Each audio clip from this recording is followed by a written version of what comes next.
One of Manila's tallest and glitziest buildings bearing the Trump name will soon rise on this skyline.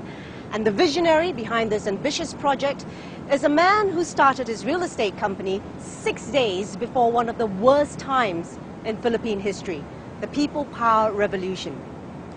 He earned his education through scholarship grants, and today he sits at the helm of a company which in the last 3 quarters of 2012 raked in $175 million US. He's also been acclaimed as Southeast Asia's Real Estate Personality of the Year. So, what drives this man to reach for the sky? I speak to the founding chairman of Century Properties Group, the Philippines, Jose Antonio.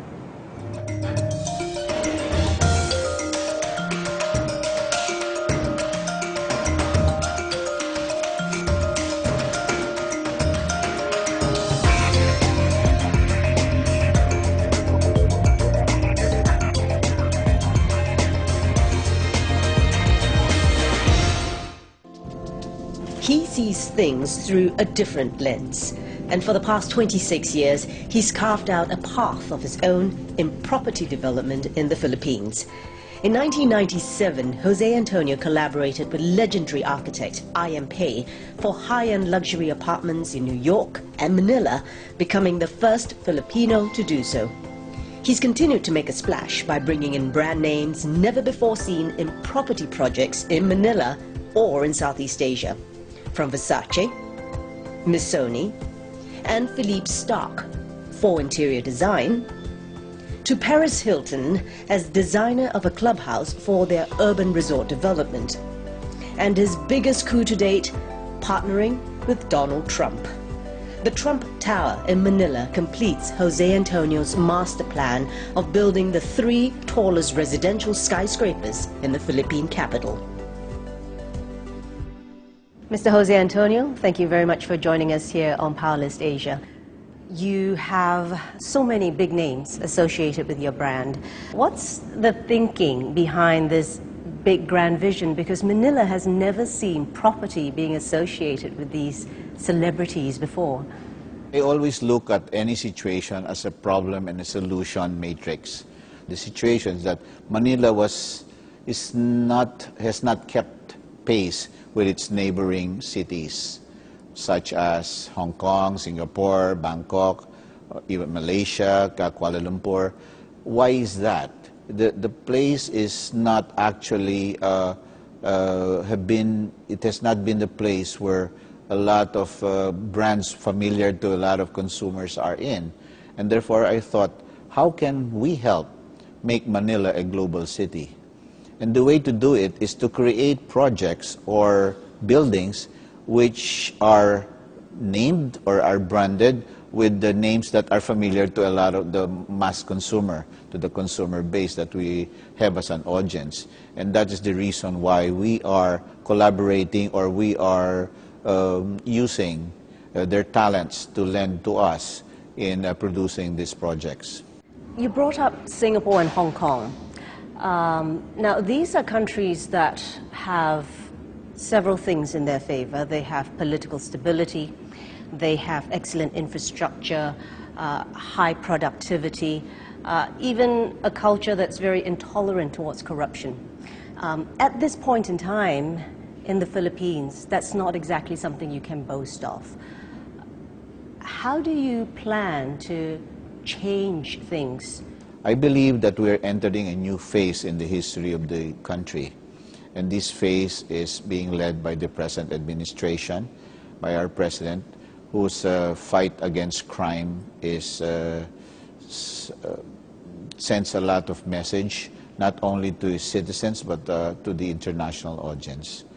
The lack of stability, political stability, lack of infrastructure, is actually an opportunity rather than a problem. Let's talk about your association with Donald Trump. Right? How did you even get him to put his name on your building? Well, let's rewind the clock.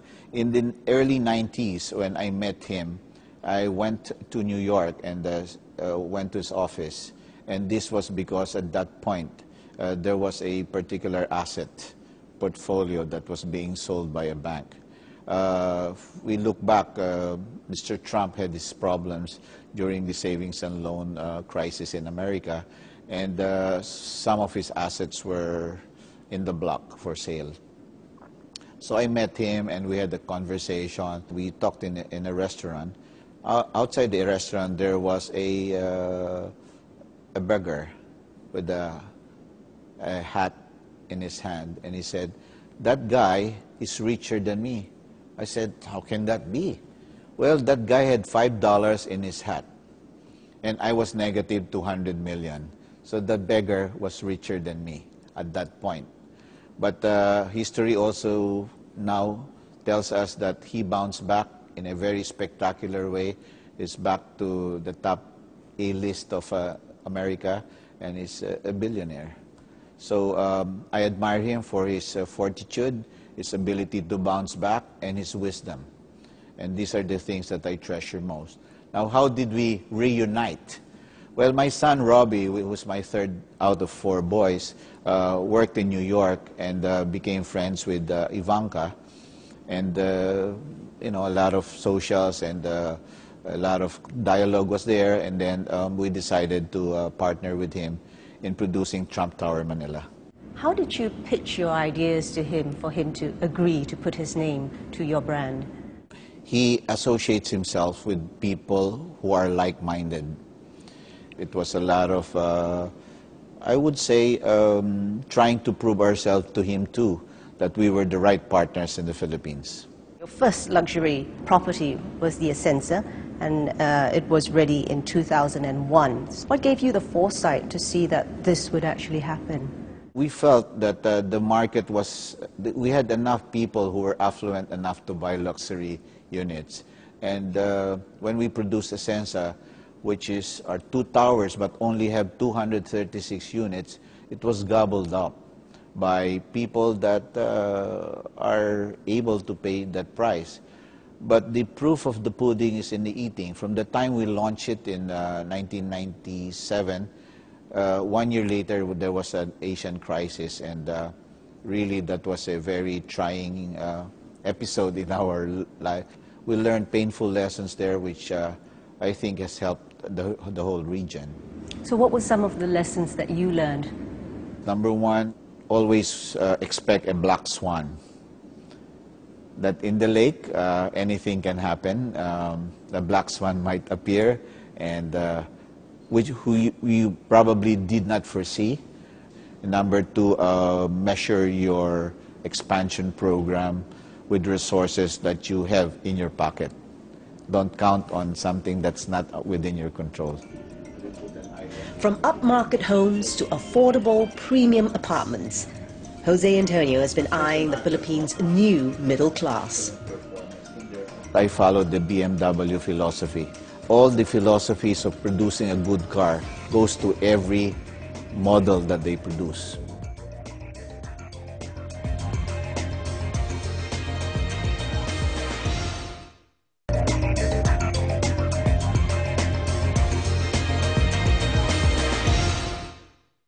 You've taken the real estate industry here in Manila to a new level of luxury. What's next? Our demographics is such that 50% of our people are below 26 years old. So we are a very young country. And I would like to address the aspirations of the young and meet their aspirations.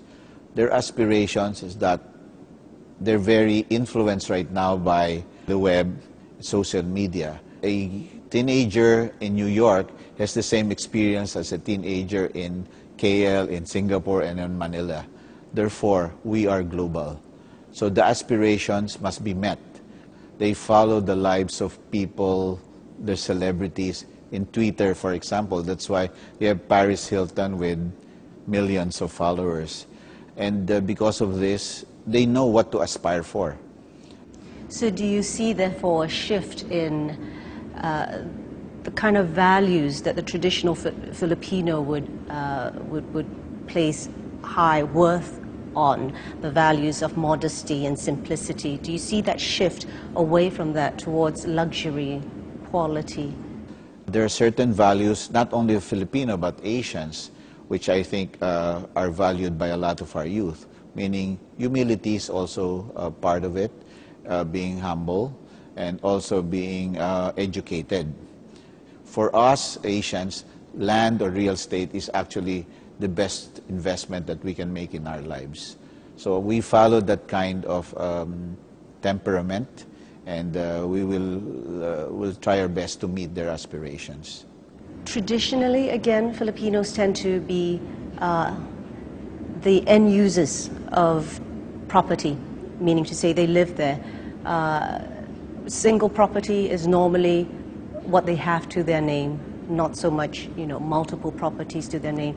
And here you are talking about investment, property being a form of investment. There's a new middle class being formed in the country. There are 350,000 households being formed every year in the Philippines. This new middle class was given birth because of the fact that 11 million of our Filipinos, of the population, are working abroad. The typical overseas foreign worker is someone who's educated and yet have not found a good job in the country, so they leave for abroad. The first year, after working 1 year abroad, they pay all their obligations because most of them borrowed money for their airfare, for their visas, for their initial working capital. After 1 year, he pays his loan. On the second year, he buys his personal needs, the gadgets, the clothing, anything that he needs for his lifestyle. But on the third year, he's ready to invest. The Filipinos who are now entering the middle class that are willing to invest in real estate today. Now, when they come back, they have a unit, a flat, or a house that they go back to use, or to use as an investment to rent out. So it satisfies, number one, their need for an asset that they can call their own. Number two, it shows them that hard work that they have been doing in the past abroad, working into the wee hours of the morning, having double jobs, etc., has paid off. Because it is a pride of ownership and a bragging right for anyone to have his own place. Are you watering down your brand by moving into Karen, that I don't sector? believe so. I follow the BMW philosophy. All the philosophies of producing a good car goes to every model that they produce. So even if it's a $200,000 car or a $50,000 car, we have the same DNA. And same as the condominium or the real estate products that we do. Whatever project that we produce and deliver to our customer has the Century Properties DNA. And that's quality and the customer experience. Can you name me 3 best practices that you have instituted in the company? First, get the best people money can buy within your budget. Second, lead by example. And this I learned from reading, again, a lot of books. And third, best practice means being innovative. A company or even a country that doesn't change for the better will die a natural death. And we have seen recent history where giants before really fell by the wayside. For example, Kodak before was a household name. Now it's under dismemberment. Same as in real estate, we have to innovate. We were the first company that produced projects which were fully fitted and fully furnished. And that was because of our experience in properties. When a unit buyer gets hold of his flat, he has a problem of fitting out his unit. He has to buy his air conditioning, refrigerator, television, and other appliances. I said, let's not worry them because these people are busy. Some of them are from another country.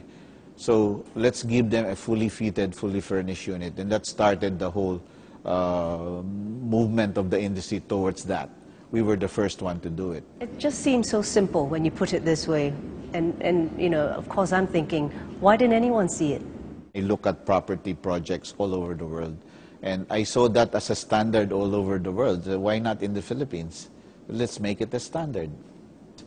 Do you think that the belief, the courage to be different is something that you're born with, or is it something that you learn? Even when I was at a young age, I always thought that what can I do that is better than the other guy?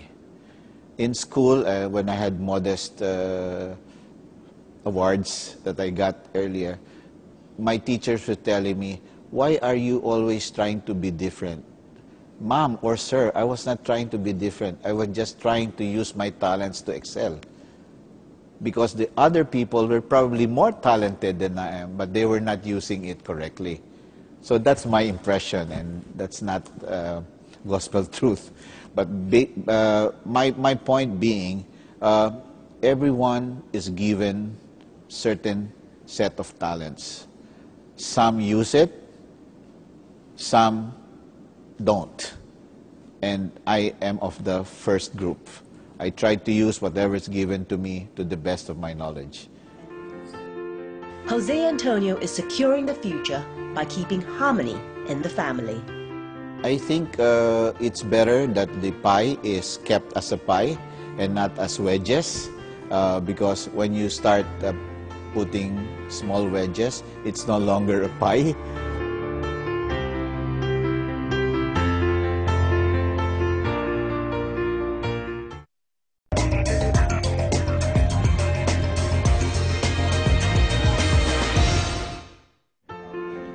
Jose Antonio is not blinded by the wealth he's created for himself. He credits his parents, a bank employee and a housewife, for teaching him the values of education and hard work. Values he's passed on to his 4 sons, who now help him run Century Properties. Not many know that they make it a point to eat lunch together every day. A large percentage of businesses in the Philippines or in Asia are family-owned. And I'm sure you move in these circles. What are some common challenges that family businesses face today? That's a very loaded question, Karen. But I learned from history. We are advised by very experienced people on how to a family enterprise becomes a successful enterprise. We really don't want to experience what other families experience, which is the first generation starts from rags, brings it to riches, and goes back to rag. One of the things that we practice a lot is actually value formation in our family. We believe in certain values such as hard work, compassion, love for each other, respect for each other. These are values which are hardcore in our constitution as members of our family. And my wife and I have been very, very consistent as far as that's concerned. Family comes first. And I've always delivered this message even to our people, that you must take care of your family. Second, I believe in a family constitution. Like countries, like corporations that are governed by rules, I think every family should be governed by rules which everybody follows. And we try to look at the rules every now and then and say, can we tweak this rule? Let's be dynamic. There are changes already. Let's look at it.